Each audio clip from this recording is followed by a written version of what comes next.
রিতার খুঁটিনাটির নতুন ব্লগে সকলকে অনেক অনেক স্বাগত। আজকে ঘুম থেকে উঠে তাড়াহুড়ো করে কাজ শুরু করে দিয়েছি।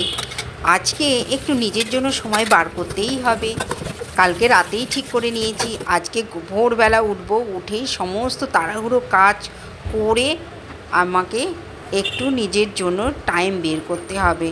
কারণ অনেক জামা কাপড় রয়েছে, সেগুলো অল্টার করাতে হবে, দর্জি দোকানে যেতে হবে। কারণ পুজোর সময় জানো তো কেউ অল্টার করতে চায় না। তখন পুজোর সব অর্ডার পড়ে, তখন তারা আর অর্ডারি মাল করে না। বিশ্বকর্মা পুজোর আগ পর্যন্ত সমস্ত অল্টার করে। সেই কারণে বিশ্বকর্মা পুজোও তার সামনে চলে আসছে। সেই কারণে ভেবেছি আজকে সমস্ত কাজ তাড়াতাড়ি করে নিয়ে, কারণ প্রত্যেক দিন এত কাজ করতে করতে এত বেলা হয়ে যায় আর সেই কাজগুলো আর হয় না। কিন্তু আজকে আমাকে করতেই হবে, দিন এগিয়ে আসছে আর নালে আর কাজগুলো হবে না। সেই কারণে তাড়াহুড়ো করে রান্না করে নিলাম। আর তোমাদের দাদা ভাই মেয়ে সমস্ত খেয়ে বেরিয়ে গেছে। এবার আমিও তাড়াহুড়ো করে রান্না করে নিয়ে খাওয়া দাওয়া করে একটু বেরোবো, বেরিয়ে সমস্ত কাজ আজকে করে আসবো, নাহলে আর কাজ এগোতে চায় না। তো রান্নার ফাঁকে ফাঁকে একটু দেখো সবজি কেটে নিলাম।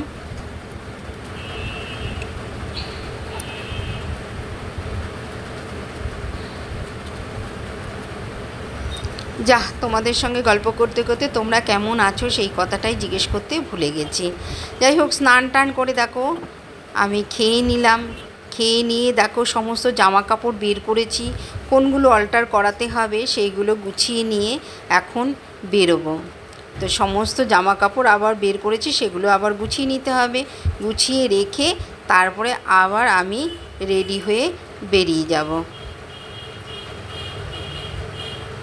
একটা আলমারির জামা কাপড় বার করলে যা অবস্থা হয়, পুরো খাটের ওপর ছড়িয়ে আছে, নিচে পড়ে আছে, সমস্ত এগুলো গোছাতে হবে। বুঝতে পারছো? আজকে ভাবছি কি যেতে পারবো তো, এটাই ভাবছি। আমাকে যেতেই হবে, না হলে দিন এগিয়ে আসছে। পুজোর আগে না করালে এগুলো আর কেউ করে দেবে না।